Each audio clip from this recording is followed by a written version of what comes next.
Patient আপনার সামনে আসছে, কোন আর্টারি দিয়ে বন্ধ হলো? একটু আগে আমি বললাম অ্যান্টেরোসেবুলার artery 2 branch, এসিএ MCA, vertebral artery branch বেজিলার থেকে পিসিএ পিসিএ।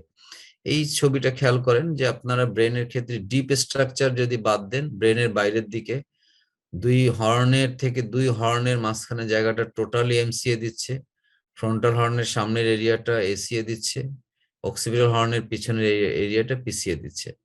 এবং যখন হর্ন থাকবে না, যখন ভেন্ট্রিকেলের উপরে যে জায়গাটা একদম ইন্টারহেমিস্ফেরিক ফিশারের জাস্ট পাশে 1 ইঞ্চি পাশে এই জায়গাটা অ্যান্টেরোসেরেব্রাল দেয়, এবং আর তার পাশে টোটাল এরিয়াটা এমসিএ দেয়। দেখেন আরেকটা পিকচার, এটা খেয়াল করে দেখেন, এসিএ এমসিএ পিসিএ, আর এটা হলো সেরিবেলাম, এটা হলো ভার্টিব্রাল বেজিলার আর্টারি। ঠিক তেমনি ডিপ স্ট্রাকচার বাদ দিয়ে যদি আপনি ধরেন 2 হর্নের মাঝখানের জায়গাটা টোটালি দিচ্ছে এমসিএ, ফ্রন্টাল হর্নের সামনের জায়গা দিচ্ছে এসিএ, অক্সিপিটাল হর্নের পিছনের জায়গাটা দিচ্ছে PCA.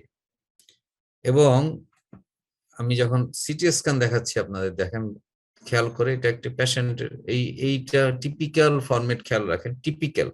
This is MCA territory ischaemic stroke. এই ফ্রন্টাল হর্ন এই অক্সিপিটাল হর্নের মাঝখানে যে জায়গাটা, টোটাল মাঝখানের জায়গাটা MCA territory infarction. This is PCA territory infarction, posterior cerebral artery territory infarction. একদম টিপিক্যাল পোস্টেরিয়র সেরিব্রাল আর্টারি 3টা জায়গায় সাপ্লাই দেয়, temporal lobe, occipital lobe, parietal lobe. Temporal লোবের medial part, occipital lobe, parietal lobe. Typical এরিয়াটা খেয়াল রাখবেন, এটা খেয়াল রাখলে আপনার যে কোনো পেশেন্টের এরকম থাকবে পিসিএ। এটা হলো এসিএ টেরিটরি, অ্যান্টেরোসেবুলার আর্টারি। দেখেন ফ্রন্টাল হর্নের সামনের জায়গাটা, ফ্রন্টাল হর্নের সামনের জায়গা, এবং ব্রেনের উপরের দিকে ইন্টারহেমিস্ফেরিক ফিশার থেকে একদম 1 সেন্টিমিটার।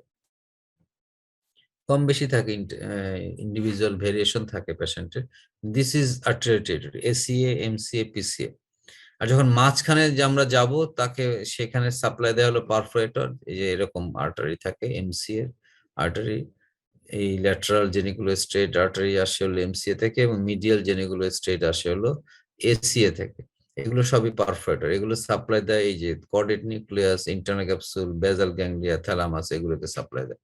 এগুলো যখন বন্ধ হয়ে যাবে, তখন আমরা কি পাবো? ছোট্ট স্ট্রোক পাবো, ছোট্ট। এটাকে বলে lacunar, lacunae, lake, less than 1.5 centimetre, lacunar stroke. আরেকটি স্ট্রোক আমরা বলি, সেটা হলো ওয়াটারশেড স্ট্রোক। মানে এসিএ এবং এমসি এর মাঝখানে, এই এসিএ এবং এমসি এর মাঝখানে যে এরিয়া, সেই এরিয়াতে যদি কোনো কারণে হাইপোপারফিউশন হয়, তাহলে কোনো কারণে ডায়রিয়া, লুজ মোশনের পরে যদি স্ট্রোক হয়, তখন দেখা যায় ওয়াটারশেড জোন স্ট্রোক হয়।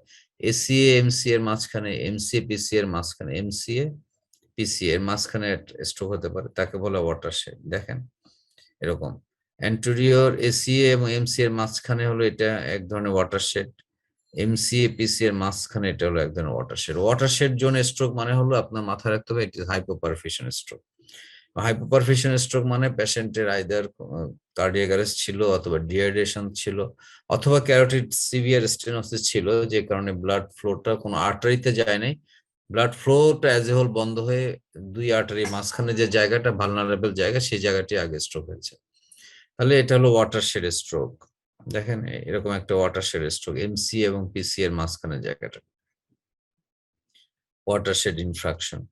এটা আরেকটা রোগীর, দেখেন এই পাশ থেকে এই পর্যন্ত টোটাল এমসিএ, এই পাশ থেকে এটা হলো পিসিএ, তার মাঝখানে টিপিক্যাল ওয়েস শেপড ইনফ্রাকশন। এটাকে বলে ওয়াটারশেড পোস্টেরিয়র।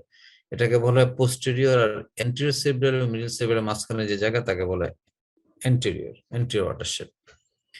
এই যে পেশেন্টের রাইট সাইডে আমরা পোস্টেরিয়র ওয়াটারশেড ইনফ্রাকশন পেলাম, দেখেন কি আলটিমেটলি রেজাল্ট পাওয়া যায়। যখন আমরা পেলাম, তখন আমরা কি বললাম, দেখি তো এনজিওগ্রাম করে, কেন এই স্ট্রোকটা হলো। দেখা গেল যে লেফট সাইড ইন্টারনাল ক্যারোটিড পাওয়া যাচ্ছে, right side internal carotid artery পাওয়া যাচ্ছে না, রাইট সাইডে তার স্ট্রোকটা হলো। এখানে ব্রেনে পাওয়া যাচ্ছে না, ব্রেনে পাওয়া যাচ্ছে না, তাহলে কোথা থেকে পাওয়া যাচ্ছে না? খোঁজ করতে করতে দেখা গেল নেকে, এটা অরিজিন বাইফার্কেশনটা ভালোই ছিল, বাইফার্কেশন থেকে ইন্টারনাল ক্যারোটিড আর্টারি শুরুটাও হলো, তারপর বন্ধ হয়ে গেছে। তার মানে এটা মেবি ডিসেকশন। কারণ যদি অ্যাথেরোস্ক্লেরোটিক হলো, তাহলে এখান থেকেই তার অ্যাথেরোস্ক্লেরোসিস হলো, শুরু হওয়ার পরে কিছু কিছু দূর যাওয়ার পরে তা বন্ধ হয়ে গেছে। ডিসেকশন মানে তার কোনো ট্রমা হিস্ট্রি ছিল, অথবা কোনো ইনফেকশন ছিল, কোনো কারণে ডিসেকশন। এবং আপনি যে ইনফ্রাকশন পাবেন, আপনি কিন্তু এই স্ট্রোকের পেশেন্টের টাইমিং এর সাথে আপনি কিন্তু ইনফ্রাকশনের একটা সম্পর্ক পাবেন। যেমন যদি আপনি দেখেন যে ইনফ্রাকশন পাচ্ছেন 3 ঘন্টার ভিতরে কোনো রোগী আপনার কাছে আসে, তাহলে আর্লি ইসকেমিক চেঞ্জের ফিচার পাবেন, মানে grey matter white matter differentiation is lost. এখানে grey matter white matter differentiation দেখা যাচ্ছে না। সেই একই পেশেন্টের 24 ঘন্টা পরে দেখেন একদম ফ্লোরিড হাইপোডেন্সিটি। এই পর্যায়ে আপনার আর কিচ্ছু করার নেই। আপনি যদি এই পর্যায়ে প্রথম পর্যায়ে পান, তাহলে আপনি অনেক সেল সেভ করতে পারতেন। সেভ করলে পেশেন্টের ডিসেবিলিটি কম হবে।